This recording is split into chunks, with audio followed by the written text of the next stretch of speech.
All right. Good afternoon, everyone. Welcome to today's policy session of the Phoenix City Council. Thank you for your patience as we have this at a special time, 1 o'clock. Today we will have a vote on the budget of the city, but before we get to that, I would request that council members hold their individual comments until at the end of the budget, because we have a lot of cards here. We might have a lot of debate on that budget. However, one council member has invited a guest external to the city, and I wanted to give her the opportunity to recognize that guest, and then we'll get right to our city business. Councilwoman Gallego. Wonderful. Councilwoman Pastor and I had a wonderful opportunity to be part of a reading of Jeremy Jackrabbit Captures the Sun, a book about sustainability by Rodney and Sasha Glassman, and many children in our school were able to illustrate that book, so they got to be published. In addition, there'll be free copies distributed to students, so it's a great opportunity to combine many things that are passions for people up here, which includes young people reading and sustainability. And so we are very thankful to the Glassmans, to the Madison School District Foundation for this opportunity, to our library staff, and we have several individuals we wanted to present with certificates of recognition from District 8, and wanted to thank Rita Marco, Rita Hamilton, Wendy Resnick, and the Glassmans. So we thank you for your work on behalf of our young people, on behalf of our environment, and thank you to Rodney Glassman for his continued leadership in this area. All right, let's give Rodney a round of applause. Thank you to you and your wife. Does the city get any cut of the sales of this book? Mr. Mayor, actually, because of the generous sponsorships of the City of Tempe, the Arizona Republic, Arizona State University, First Solar, Freeport-McMoran, LifeLock, United Food and Commercial Workers, Local 99, the United Phoenix Firefighters, Local 493, and the Plumbers and Pipe Fitters, Local 469. Actually, every kindergartner in Maricopa County, over 46,000 kindergartners, all received a copy for free, and for good measure, since you remember I was on the Tucson City Council, we send another 6,000 down there for good karma. So we don't actually sell the books, but if individuals are interested in ordering a copy, they can go to jeremyjackrabbit.com. That'll link you to the Friends of the Phoenix Library page, and they have a limited selection of books there that 100% of the money actually goes to children's programming at the Phoenix Library. So the short answer is yes. 100% of the proceeds from sales go to the City of Phoenix Friends of the Library for children's programs. Thank you very much, Rodney. Appreciate it very much. You got the sell in there, too. That was good. All right, I think a picture is going to be taken. In the meantime, I'm going to ask the Vice Mayor whether that is a consent agenda motion. Move the consent agenda. Second. With motion a second, all in favor say aye. Aye. Any opposed? Is there a call for an executive session? Mayor, in accordance with the properly posted notice and agenda, I move that the City Council, pursuant to Arizona Revised Statutes, Section 38-431.02.a, meet an executive session on Tuesday, June 10th, 2014, at 1 p.m. in the East Conference Room, 12th floor of the Phoenix City Hall, 200 West Washington Street, Phoenix, Arizona. Second. Motion is second, all in favor say aye. Aye. Any seconds? Any opposed? Passes unanimously. Without any objection, then let's move right to item number 3 on today's agenda. This will be a presentation by our city manager of his proposed revised city budget. We'll hear from members of the public, then we'll have an opportunity for questions and discussion among members of the council. My understanding is that the city manager does have a full presentation that goes into a lot of the details of the proposed budget. Without objection, my preference on how we proceed is to allow the city manager to present this information along with Mario Paniagua, our budget director, without interruption. Take cards from the public. Right now I only have 3 cards from the public, and then hand it over to the council for any questions or comments that they may have on the proposed budget. And then following that, take any motion that a member of the council may have. Any objections? Mr. City Manager, the floor is yours. Thank you, Mayor and members of the council. 4 months ago, we started on our journey to a balanced budget for 2014-15 with a 5-year forecast. That look ahead showed we had a lot to do to balance our revenues and our expenditures, not only in 2014-15, but also 2015-16. So we did what Phoenix does. We rolled up our sleeves and we got to work.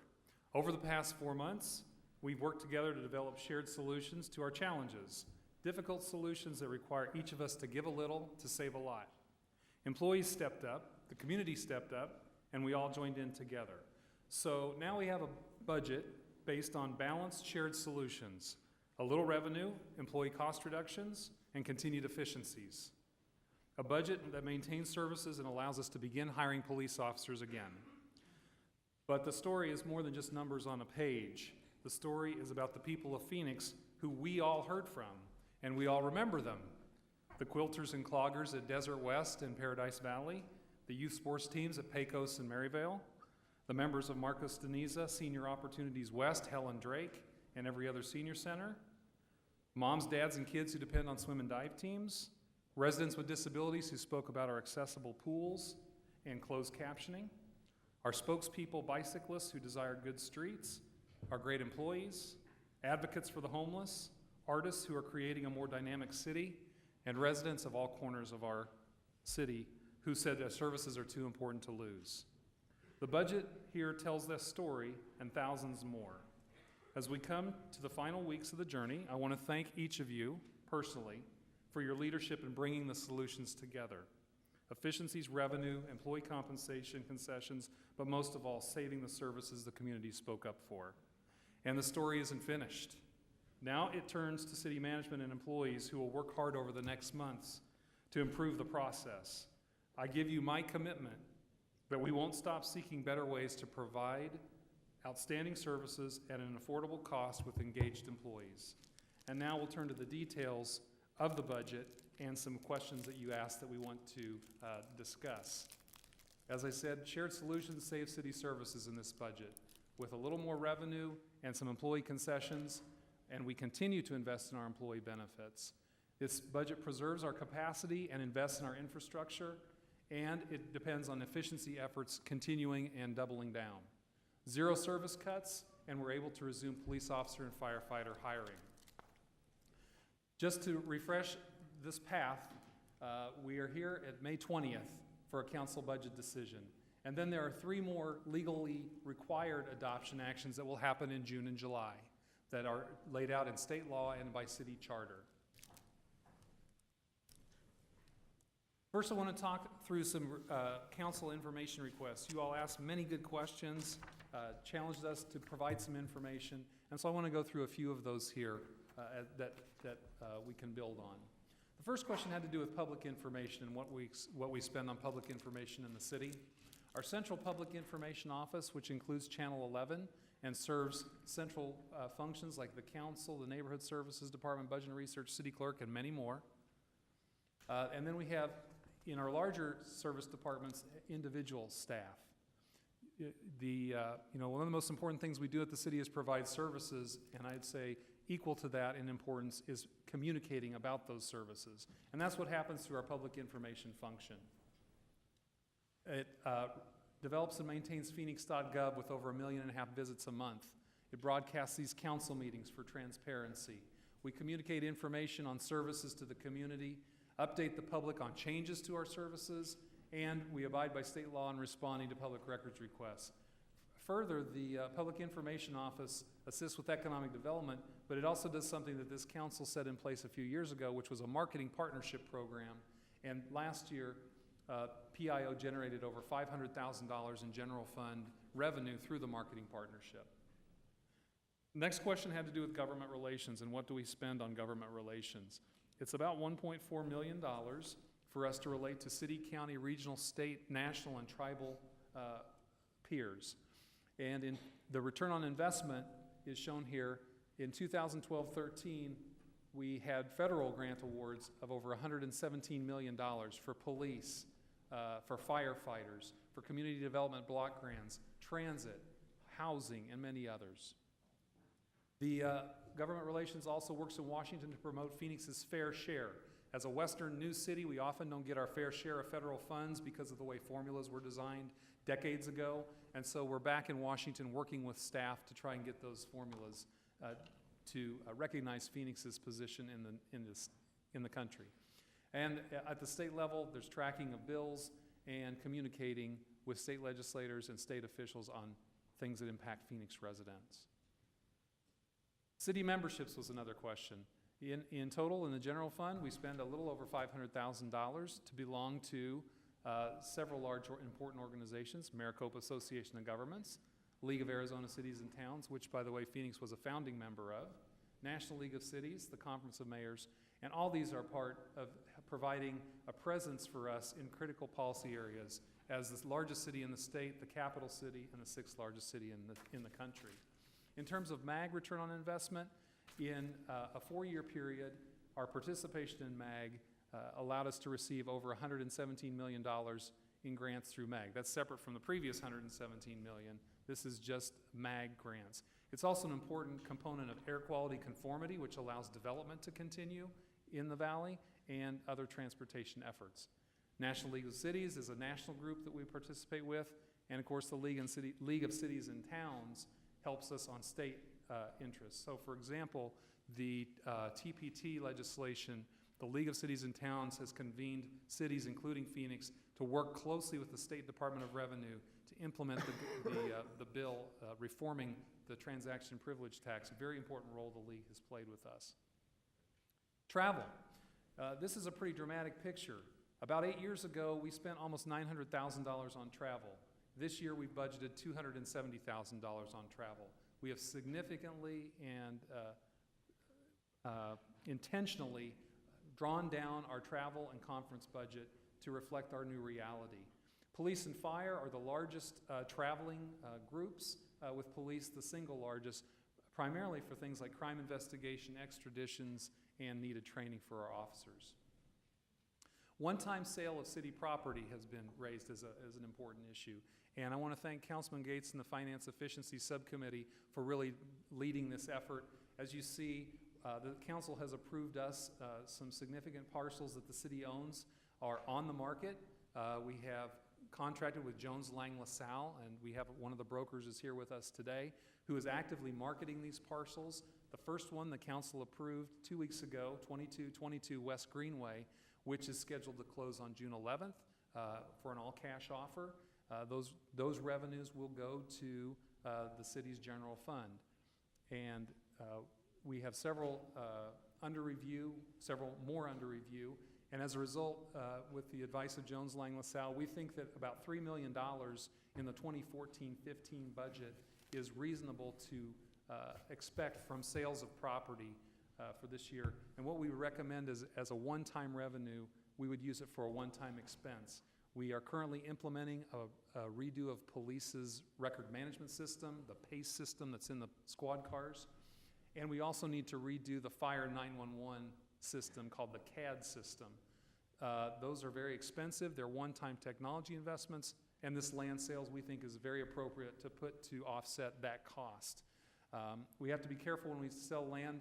If we purchase it with federal money or water funds, those funds have to go back to those sources. And while we have many properties on the books, many of them are not particularly marketable. So that's where Jones Lang LaSalle comes in to assess our list of properties, help us review those for the most profitable and promising, and move those forward. Vacancies has also received a lot of questions, and we've tried to work through vacancies. It's a rather complicated issue when you have 14,500 employees. Vacancies change every day.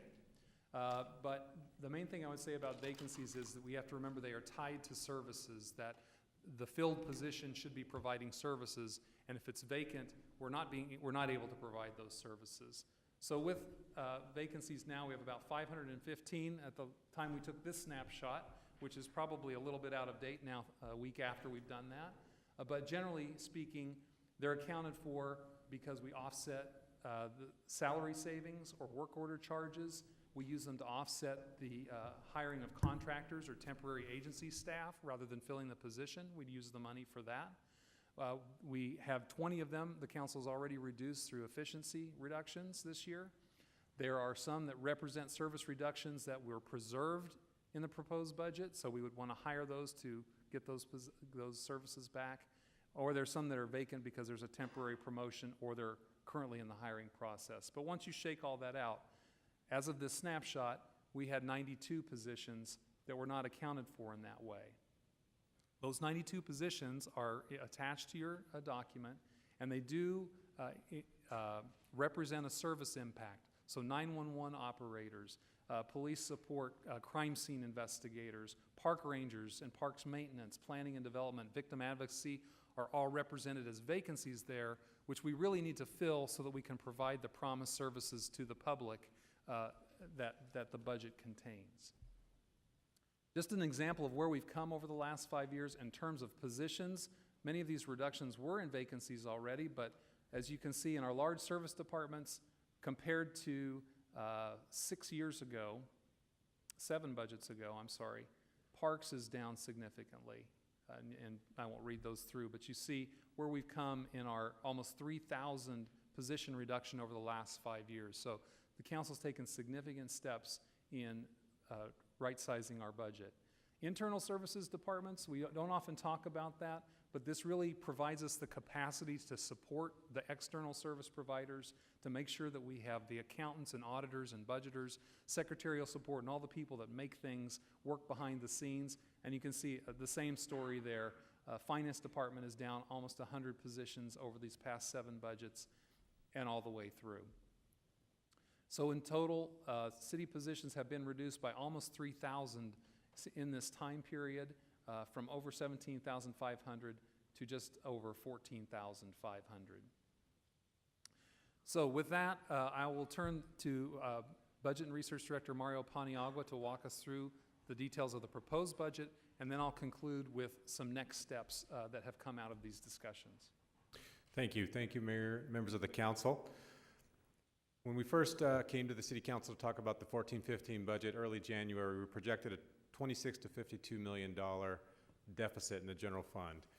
As we brought forward the trial budget, that deficit was refined and narrowed down to $37.7 million, with the expected expenses alongside the expected resources, with accounting for the fact that the expenses that were projected assumed the continuation of the existing labor contracts at that time. Also assumed in that budget was no new revenue. As a result, there were several service cuts that were included in this trial budget that we took out to the community and talked and presented to the community about in order to balance the budget. We went out to more than 20 budget hearings and received over 1,700 comments through those hearings, through emails, through calls, through letters, of people saying mainly not to cut city services, and that city services are way too valuable to lose. And so what's happened since then is there have been some changes. There have been some changes with the projections on the employee costs because of changes through the labor negotiations process. The City Council also authorized the posting of potential revenue sources online, and so we are able to include some changes that allow us to look at other options besides service cuts to balance the budget. What does continue is the reduction of expenses through the use of through efficiencies, which is the city manager mentioned a minute ago, cutting positions or taking other actions that reduce costs without affecting the level of services provided. That's $6.5 million. We also took a look at what costs could be deferred, or looking at other alternative fund sources, which resulted in about $3.7 million in savings for next year. But the largest area of savings comes from the reduced growth in the employee costs in 14-15 as a result of the concessions in employee compensation. That results in about $16.5 million in the general fund. Assumed, which we're going to talk about a little bit more in just a minute, is new revenue of $11 million. That's about a 1% addition to the general fund revenue. And that allows the city to move forward with a balanced budget that does not reduce any services to the community. So on this slide, you can see through the reduction of costs and the 1% addition to revenue, a balanced budget is able to be achieved with no service cuts. This slide is one that you've seen before, and it shows the projections of each category of general fund revenue, local taxes, state shared income tax, and the growth rate and the rationale for each of those in each year. We don't need to, I don't think, go through this in detail again, but you can see here where the changes are in the general fund revenue from this year going into next year.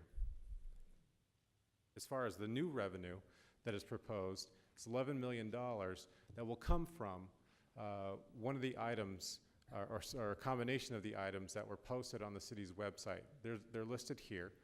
The addition of an excise tax of $1.50 a month for residential municipal services bills. That is a higher rate on larger water meters for larger apartment complexes or industrial or commercial accounts. There's also a proposed bag fee on plastic bags, grocery bags, parking meters, demand-based pricing system, which allows variable pricing based on the day, time, or location of a parking meter. Also, high-demand mountain parks parking fee, annual recreation passes at community centers, annual senior center passes at senior centers, and also some fees increases for usage of athletic fields, particularly the athletic fields at night to pay for electricity costs. On the employee cost side, the proposed budget includes across the board 1.6% reductions for all city employees, which achieve $16.5 million. It's important to point out, though, that there is significant investment that it continues for city employees in the area of pension and making sure those pension benefits are fully funded. $18 million additional is being included in the budget for next year. If you look back over the last 5 years, it's $61 million of increased funding in the pension benefit. Health insurance is another area that's seen significant investment, an area where we continue to invest in our employees. $3 million increase going into next year, $19 million increase over the last 5 years. And what these changes allow is the preservation of several city services that had been on the potential reduction list that were presented in the trial budget. A lot of these are familiar because we've talked a lot about them. The community has talked a lot about them. Fire prevention, fire crisis response, police central booking. Not only does the central booking facility, is that allowed to stay open, but we are also completing the civilianization of that, which allows 15 police officers to be moved out from the booking facility and be returned to patrol and investigations, bolstering the police force. Police air support, helicopter hours, senior centers all stay open, pools all stay open. The swim and dive teams at those pools continue. All of the city's community and recreation centers, including the South Phoenix Youth Center, remain open. Community prosecutors, courtrooms, graffiti busters, neighborhood code enforcement, all continue at the current service levels. The same with funding for homeless shelter and funding for food banks, arts grants funding, as well as important internal service positions that are necessary for tax enforcement, compliance, auditing, and other administrative functions that are important to keep this organization running smoothly and efficiently. In the area of public safety hiring, there is a significant positive impact to the hiring for police officers and firefighters as a result of this budget. We came to this council in February to discuss an update to the Public Safety Fund's balancing plan, and the council knows this, but I'd like to just do a quick review of the balancing plan that was adopted in 2010 by the City Council to bring the significant negative balances in the public safety funds, those funds that are dedicated to police officers and firefighters, into balance. There are currently still negative balances there, but that plan adopted the implementation of a hiring freeze that meant that we were able to bring those funds into balance without any layoffs to sworn police officers or to sworn firefighters.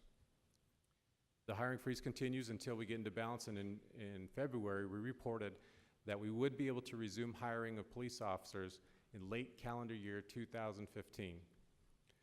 On this slide you can see what those public safety fund balances would look like if the council had not adopted that plan in 2010. For 14-15, we would be looking at a negative balance of $160 million based on the revenues and expenses that are occurring in those funds. However, because of the plan, we're able to look at a balance, very close to balancing all of those funds at the end of 2014-15. What this budget does, because of the concessions and the costs for employee compensation, we're able to see some savings that affect those public safety funds, and those savings allow us to hire police officers sooner than than was planned. So we were looking at hiring police officers in late 2015, and this would allow us to move that up by about 9 months. And so you can see here on this slide what that police officer hiring plan looks like. We would be able to hire a number of new officers, about 15 officers, the end of March and April of 2015. The very next quarter, in July of 2015, another 15 officers. And every quarter after that, we would be able to hire 25 new officers. Without those compensation concessions in 2014-15 and 2015-16, this would have been delayed by a full 9 months. And so you can see how that lays out through the end of 2018. And the plan is to bring the filled count of officers back to close to 3,100. Firefighters hiring is also affected. Now, one of the differences here is that because of the federal SAFER grants that the city has received over the last few years, a lot of the advanced hiring of firefighters has already occurred. And what's been planned is that when those public safety funds are balanced, they will be able to absorb the positions that are funded by those SAFER grants when those grants expire. So you can see about 56 of those grants will be expiring in fiscal year 14-15, and they will all be absorbed. But the concessions do allow the new hiring of about 7 firefighters in March or April of 2015. And then in 15-16, another 42 firefighters would be absorbed when those grants expire. So that's the proposed budget. I want to talk, though, about what we've heard and learned through the last months of talking to the community and talking with you all individually and collectively in terms of what our next steps are from management. So if we can advance.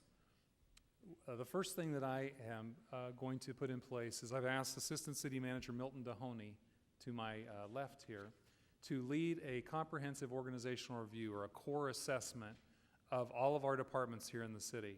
That will include assessing our span of control, layers, and management to employee ratios. Take a deep dive into vacancies and position reallocations, where we can consolidate our efforts among departments, innovate, pull together labor management teams at the front line on cost savings and efficiency work, how to report department budgets regularly, look at overtime usage and any strategies there, and any new revenue generation ideas that departments may have, that we would look at that over the summer and bring back to the council for a series of policy discussions, questions, and choices in the fall. The second thing that I heard was a desire to look at our cost recovery. How are we doing in recovering the costs of our services? And so every year the city auditor does an assessment of our fees and charges and reviews those against the cost to provide the service. We would bring that to you for a thorough review, and the council to have a policy discussion to examine those factors that determine whether we should charge 100% cost recovery or something less. And there's a list of things to be considered. We would have that with discussion with the council also in the fall. I have also put together work groups on some of our significant cost drivers here. And so we have a group looking at our revenue collection processes, best practices, how we can do it more efficiently, consolidate efforts, and share best practices among our different departments that collect revenue. We need to work, again, at healthcare cost containment. Our workers' compensation, we have a group working on that. And also the special event costs, particularly in police and parks, to review those. And those would come back through appropriate subcommittees. I also heard very clearly from this council that it's time to review our meet and confer ordinance, that now that we've gone all the way through each step of it, there are probably some things that we would want to change and improve in that. We will also do that with you. And so the next steps on these are really for the summer, for the core review led by Mr. Dahoney and all these others, to prepare them so that when you return in the fall, in August and September, we have a full slate of actions and reviews and policy discussions for you related to these efficiencies and tightening up our processes in time for the 2015-16 budget process. So with that, this concludes the presentation. Again, I want to thank you all for your leadership during this lengthy budget process. We do have shared solutions which save our city services in this budget. We want to preserve our management capacity and our investment in our infrastructure. We must continue efficiency and process improvement efforts, and you have my commitment that we're going to do that. This allows us to have zero service cuts and resume police officer and firefighter hiring almost 9 months ahead of schedule. And with that, Mayor, members of the council, we would request your approval of the budget to preserve city services and resume hiring. Thank you. All right, thank you very much, Mr. City Manager. As was discussed before, I'll turn to the cards now and hear from the public. We have 5 or 6 cards, and then we'll have the opportunity for council to ask questions or make any comments they would like to make. Our first speaker will be representing the Greater Phoenix Chamber of Commerce, Jeff Cross. If you come forward to my right, one of the podiums, up to 2 minutes, please. Followed by, just so you know, followed by Richard Ray. Good to see you. Thank you. Good afternoon, Mayor and council members. My name is Jeff Cross, and I serve as the chair of the Local Government Task Force, the Greater Phoenix Chamber of Commerce. On behalf of the Chamber's 2,500 members, I extend our sincere appreciation to Mr. Zerker and his staff for giving us a detailed overview of this year's budget and the opportunity to ask a wide range of questions. This overview allowed Chamber members to carefully vet the budget and formulate a response to you that reflects our thoughts and concerns regarding the city's fiscal health and future direction. We agree with the city manager's balanced budget approach to this year's budget. Overall, the strategy worked this year with substantial compromise from both sides of the balance sheet. However, we continue to see signs of strain on city finances that are both structural and unsustainable. All options must be on the table to address these issues to allow core city functions to be maintained in future years. From the Chamber's perspective, some of these core priorities include infrastructure at all levels, economic competitiveness, and maintaining the city's AAA bond rating. The Greater Phoenix Chamber of Commerce stands ready to work in partnership with our city leaders on these structural reforms to appropriate allocate necessary resources to further strengthen the city's position for future economic success and prosperity. Thank you for the opportunity to address you this afternoon. Thank you very much, Mr. Cross. Any questions for Mr. Cross? Next speaker will be Richard Ray, followed by Greta Rogers. Good afternoon. This has been a long, tiring process for you, all of you, and it's certainly been a long and tiring process for the city staff as well as the public. And all these meetings and everything that you've heard, you've seen people that were seeking to find a consensus to bring it all together. I am hopeful, and I think that I speak for many, that this is going to represent the time when we all begin to work together to try to find the solutions to the problems. The solutions and the problems are many. Certainly every one of you, each in your own way, has pointed to those problems. But the biggest issue is that there's some things that you have not been able to control. This gentleman to my immediate right is going to have an exceptionally large job to get his hands around all of the things that are going to be going on going forward. None of you thought, I suspect, at the time you were being elected, that you are going to have to deal with the problems that you're dealing with now, or that you're seeing the things that you saw once you got inside the tent to recognize what the problems were. I am hopeful, not to paraphrase necessarily, that this is the end of the beginning, that now we move forward collectively to solve the problems for the city as a whole, because the city deserves from each of you and from the public, and the public deserves, in a reciprocity approach, to see that everybody is working collectively. Citizens, elected officials, management, all of us are trying to do that. We can do no more than what we have coming in. We can spend no more than what comes in through the front door. And now what we do is we solve or attempt to solve as many of the issues of costs that get in the way. And I think that that can be done. But if we're all working together collectively, I think that we can finally get this show on the road without the distractions that sometimes we've created for ourselves. We don't need that, and we hope that we can move forward. Thank you. Thank you very much, Mr. Ray.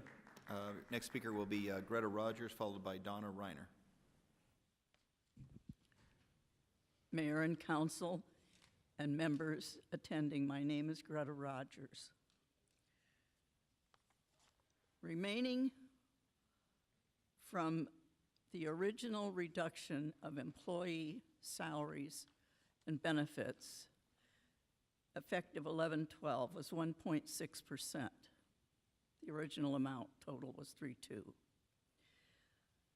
The total proposed additional reduction, effective 7/1/14, 1.6%, with a proposed additional 0.9% next year, 7/1/15, a total that you will be obligated to restore to the employees without any COLA adjustments is 4.1%. This is a contractual agreement that must be honored. The collective cause of this revenue shortage began, to the best of my knowledge and research I've done, with Frank Fairbanks, who was the city manager from 90 to 09. Continued with David Cavazos from 09 to 13, and ongoing to present. It's a growing cancer with no sign of hard decision-making by councils, mayors, now over 24 years old. 9/8, the market dropped 750 points in one day, and we went into an economic tsunami nationally and internationally, and it affected the city even though we don't invest in equities. But the economy directly affected us. The mayor and councils in the past 4 years have been wimps in addressing Phoenix financial cancer with truth. The key word is truth. We are not 38 million in shortfall of revenue. We are 100 million in shortfall, and that will continue for the next 3 to 4 years. Be truthful about this with the employees and with the citizens. You owe us nothing less than full truth, whole truth, and nothing but the truth, and I don't care how much it pains your minds or your spine. Thank you. Thank you very much, Ms. Rogers. Donna Reiner will be next. Mayor, may I ask her a question? Councilman Alkowski apparently has a question for Ms. Rogers. Ms. Mrs. Rogers? Councilman Alkowski, I think, has a question for you. Oh, I'm sorry. That's all right. Councilman? Ms. Rogers, can you explain where the 100 million or where the shortfall is? That information came to me from an authoritative source who shall remain unnamed and confirmed quietly by an authoritative source within the city structure. Ms. Rogers, can you give us a little bit more so we can ask those questions to our city manager to find out? Because what we're getting informed I think you is that we have a 38... you need to have been apprised of this long before today. A lot of it has to do with pension and benefit agreements, but that's a contributing source. And those are agreements that cannot be changed or withheld. You don't break contracts. Thank you. Thank you very much, Ms. Rogers. Ms. Reiner is next, followed by Ms. Barker, Dee Dee Barker. Mr. Mayor and City Council, first I want, and Mr. Zucker, as far as the budget goes, I am the vice chair of the Phoenix Arts and Culture Commission. I want to thank you for re-putting back the grant funds for art institutions. August Wilson, a well-known playwright, said, "Arts do not change the world. Arts change people, and people change the world." So therefore, this investment in the arts is part of the solution, not part of the problem. In Phoenix, for every dollar invested in these art grants, the city receives $17 of tax revenue. If you look at it as far as an investment, that's 17 to 1. That looks pretty darn good. The arts organizations that are supported by these grants are local organizations unique to our city. For instance, of the 28 cultural organizations in Phoenix that receive operating support grants, only 6 have developed within the last 20 years. Of these 2, the MIM, which is located in District 2, and the Children's Museum, which is located in District 8, are major cultural organizations in this city. This is a little-known fact, but I think we should all consider this. The nonprofit cultural sector in Phoenix is a $301 million industry, an economic impact that exceeds or equals the impact of the last Super Bowl, T-Gen, the Phoenix Open, and spring training. So the arts are part of the solution, not part of the problem. Thank you again. Thank you very much, Ms. Reiner, for your comments and your service to our city. Dee Dee Barker is next, followed by Rusty Foley. Yeah, good afternoon, and thank you, Mayor and Council. Diane Barker, Dee Dee Barker, and my councilman is Nowakowski and 7. And phew, the kids got saved. Here we have this good program here where we're going to be able to have kids go to our 17 libraries and have a lot of programs, and seniors too. It took a lot. I went to a lot of the budget hearings and listened to them, and they were, you know, freedom of speech. I think that it was really good airing. I wish that sometimes we'd have some of those same things go on here, particularly at public comments, which I think you know my basis is that it's wrong what you're doing there, and the feds shouldn't allow you to do it because we talk about transportation public comments. Now, on the budget, I think that it's good that the city has awoken. We've got a lot of work. 11 million new revenues, great. I think that, you know, there was some talk about a revenue task force. I would like to submit my name for that, and I have looked at real estate. There's a huge upside, I think, on a lot, although I've been told that our real estate is small parcels. The thing is that the connectivity and what can be done there, you know, with the business, we're not business, government isn't, but what the business community can come up with even adjoining parcels can be absolutely amazing. We have an article that our city manager got written up, Ed Zerker, nice article here I'd like to submit, a Phoenix Journal stating that, gosh, this is good. He says, I take things as I come. That's good, Ed, because it's something you need to do. And he said the Crescent Ballroom. I agree. It's a great driver. We had a state of state, I think, from the mayor there that was super. It needs some connectivity. We need to energize Adams Street. Come on. The FL is coming in Super Bowl. And so I say that we're moving ahead, but we still have huge pension of $2 billion covered by $1 billion of real estate, and it's not going to make it if we don't get going. Thank you. Thank you very much, Ms. Barker. Next speaker will be Rusty Foley, followed by Louis Schmidt. Thank you, Mr. Mayor, members of the council. My name is Rusty Foley. I am a resident of District 6. I'm also the executive director of Arizona Citizens for the Arts. In the Phoenix area, Arizona Citizens for the Arts represents 42 Phoenix-based arts and culture organizations and about 1,500 arts supporters and advocates who are a part of our communications network.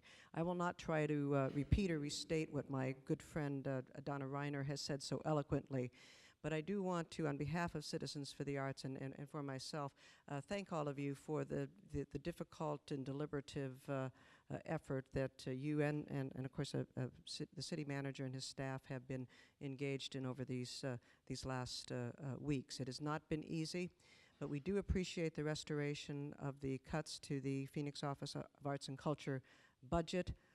It's easy in these kind of times to be dismissive of the contribution of a sector like the arts, but as Donna has said, it is a remarkable contributor to Arizona, to Phoenix. The contribution, the relatively small contribution that the city of Phoenix makes to the arts sector is a net gain in every sense of the word, economically, in terms of the contribution to community life, the support of our neighborhoods, and certainly our sense of place and our image across the country and among those businesses and activities that we want to encourage to grow and locate here in the Phoenix area. So thank you very much. I hope you will accept the city manager's recommendation with respect to that item in the budget. Thank you. Thank you very much, Rusty, for testifying today and your leadership for Arizona Citizens for the Arts. Louis Schmidt is next, and you have a couple cards that were submitted to support you, so you have a little extra time. Thank you, Mayor, members of the City Council. My name is Louis Schmidt, the president of ASME Local 2384, and I didn't mark whether I was in favor or opposed to the city manager's budget. But I share the same frustrations that you heard from the other citizens and from Richard Ray about this budget process. From the very beginning, as employees, we often get overlooked, we get overshadowed because what we bring to the city is just quality service that the citizens expect every day and they get every day 24/7. But what gets lost is that there is a sacrifice that these employees keep making over and over and over again. But when you have a city budget that is presented to the council that pins the employees against the public, we're never going to win that battle. And we're not here to battle the public. We're here because we are the public. We live in the community. We pay taxes in this community. But this budget, I mean, some of you on the council yourselves have been frustrated with this budget process. But we have to do something different because what we've been doing for the last 6 years, we're not solving any problems. We keep coming to the same process where the city manager presents a budget that presents a sky is falling mentality that if these employees don't take all these cuts again, then here's what's going to happen. And at the end of the day, the council will never go ahead and say, yes, let's just cut all these services in favor of the employees. We're not saying that. But what we're saying is that the approach to this budget has to be different because the way that it's presented, they put all the stuff it's increases in pensions and this and that. But what they don't tell the public is just that the vote that was just taken last year, the pension reform is going to save over $600 million. There's savings that the employees have made that the citizens have voted on. But again, I just don't like this approach because it pins the employees against the public, and that's not a fair approach. And some members of the council will tell you that, well, if we just do this, if we just do that, if we just don't pay anybody anything, we'll resolve all the problems. But that is not going to resolve the problems. You're having a tough time filling some high-profile positions because people aren't willing to come for the wages you guys are offering.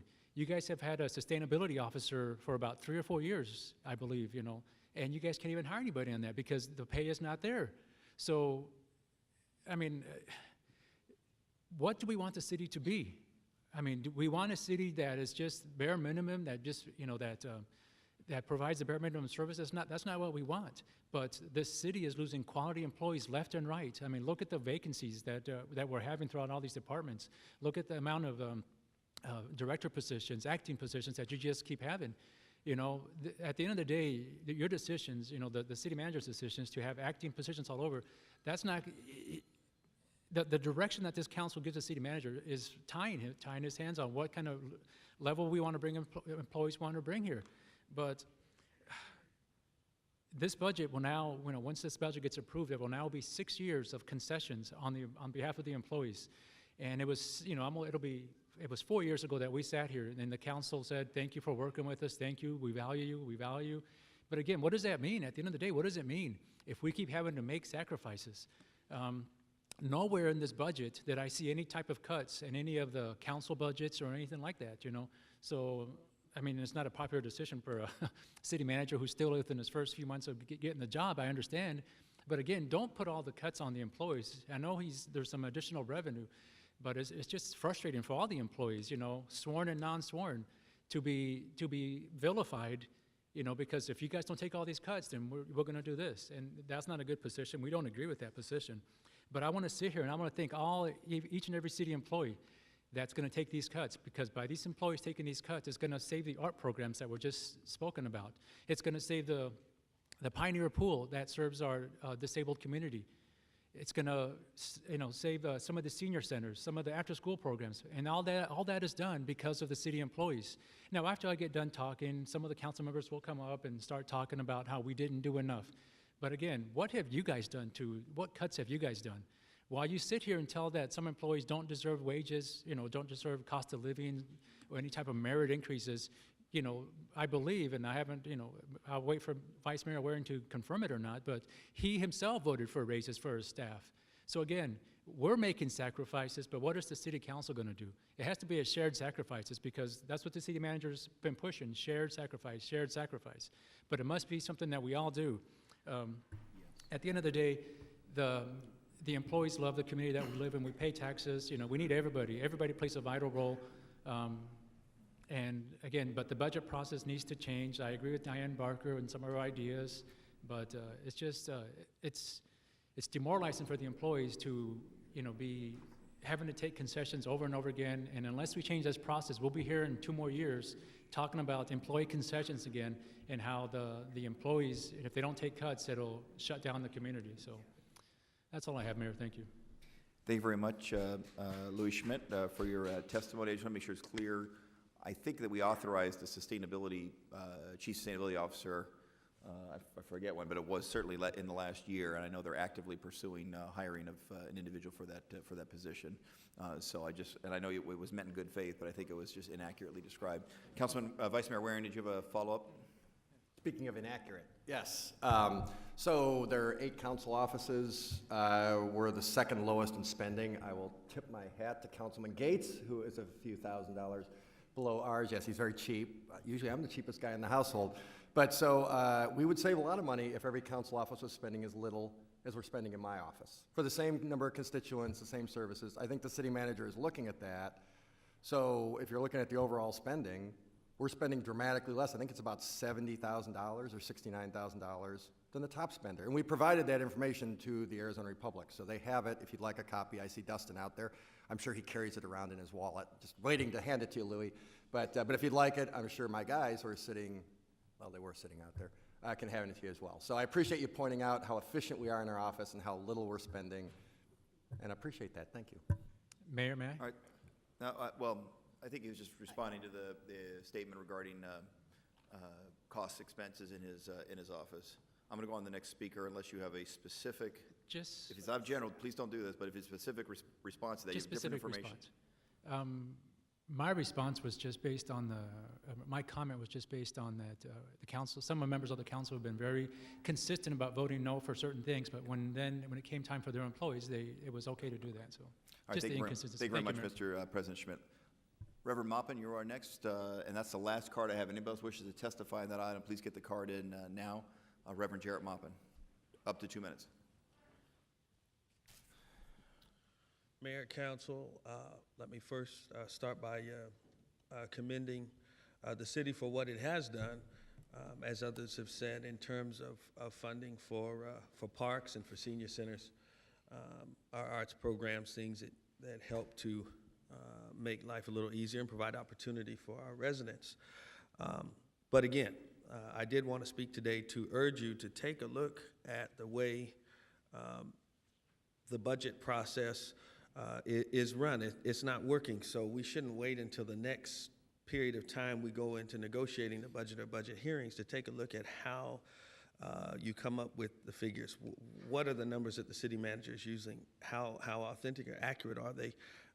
And are you looking at all of those factors first coming in? Secondly, I continue, because today is as much a labor issue as anything else, to urge you to restructure the way you negotiate with employees. I think it's important to have a third party there, obviously a subcommittee of the council, a representative from the city manager's office, if not the manager himself, and then a third party, nonprofit leaders, faith leaders, community leaders, people that you trust and depend on to help you be successful with your own council agendas, being able to weigh in and call foul where we see one, or support the city's position where fairness is being practiced. The third thing is revenues. It's not the day to talk about it. I'm sure it'll come up in time, sooner rather than later, but things like the food tax. Mayor, I sent you an email with a list of ideas to generate more revenues for the city.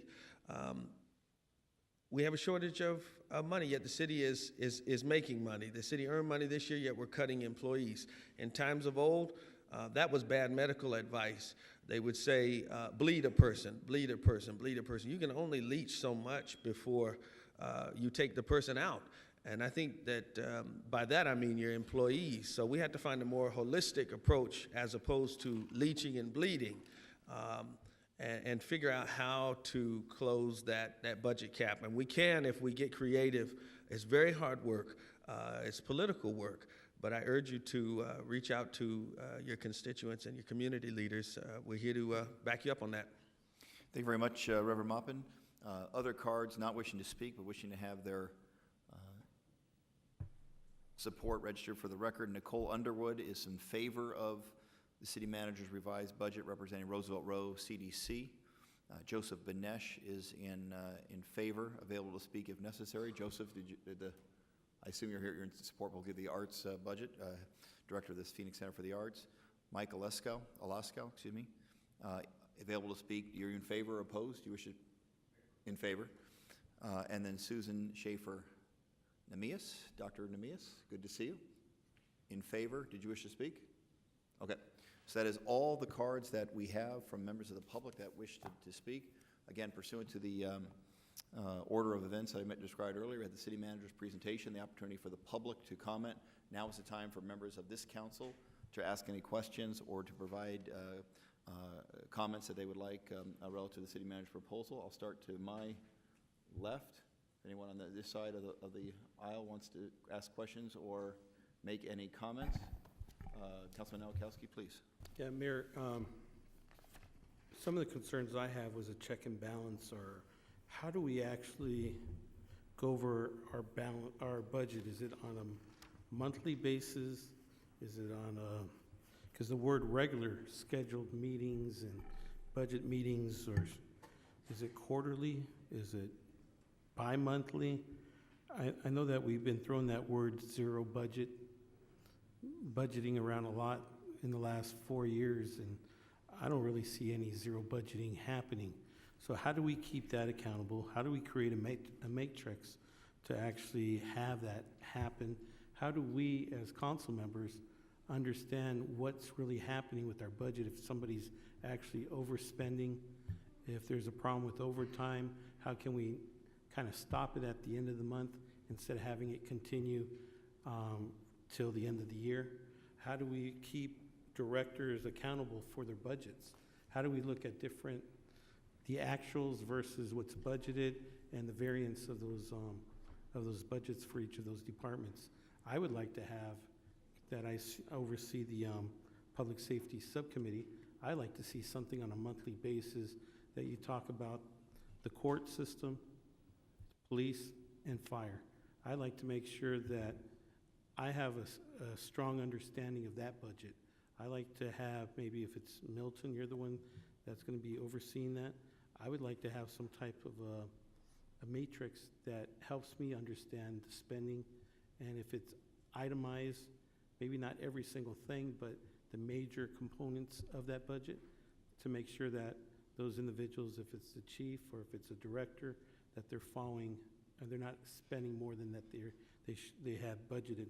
Just looking through this budget right now, I mean, I see some expenditures of last year where we had allocated, for example, equipment and minor improvements for $644,000 for 2013 to 2014, but yet this year, the same item, the line item, is for $8,000. So it doesn't make sense. If I'm looking at a budget, comparing it from last year to this year, and there's something that's line item that's $644,000 and they cut it down to $8,000, I want to find out if there's a one-time expense in there, if there's irrigation or something. I want to understand the budget. I just don't want people to play around with the budget and not be able to understand it myself. I didn't hear that in your report, so I want to make sure that there's either a regular scheduled meeting where if it's monthly, bi-monthly, or quarterly, that we come up with the system. We just don't create a task force and we say, well, we got it all under control. I believe that myself and my colleagues need to understand what's actually being spent in each department and how can we keep control of that budget. The other thing too is I agree with Louis when he was talking about, Mr. Smith, when he was talking about that we as a council should take cuts within our own budgets, right? I think the best way for us to understand a director or a person overseeing a department is that we control our own budget. I believe that right now we don't have a council budget that's equalized. It's kind of silly, right? We have 8 different districts that are cut up in 8 different pieces that we're supposed to represent the same amount of people, but our budgets are way off. I believe, and I like to see, before I start to vote on the budget, why is District 8 in District 1 different than all the other districts, or why is District 2, 4, each of our districts, we all have different budgets. And I think we represent the same type. I think each of our districts should have the same representation, and those individuals that we represent should have the same type of funding. And if we can find any cost savings, we should cut it there. We should lead by example, and I agree with you 100%. I'd like you to look into that. How can we actually create some type of a council budget equalization where we manage our own budget and we actually can hire and fire the individuals that work in our departments, and we can control that budget a little bit better. So I think those are some of the issues that I like to address when it comes to the budget. I'd like you to answer some of those. And also, I just got a report about the precincts, that we're going to be changing the structures of our police precincts. And I would like to make sure that somehow, some way in the near future, we're going to be hiring some more officers. Because that was the #1 concern that I heard out there in the community, is that, safety, safety, safety. We need more police officers out there. And seeing that during these hard times, I think in the near future, I want to find out how many officers have dropped, and do we have a plan to replace those officers? Do you happen to know offhand how many officers are dropped for this year?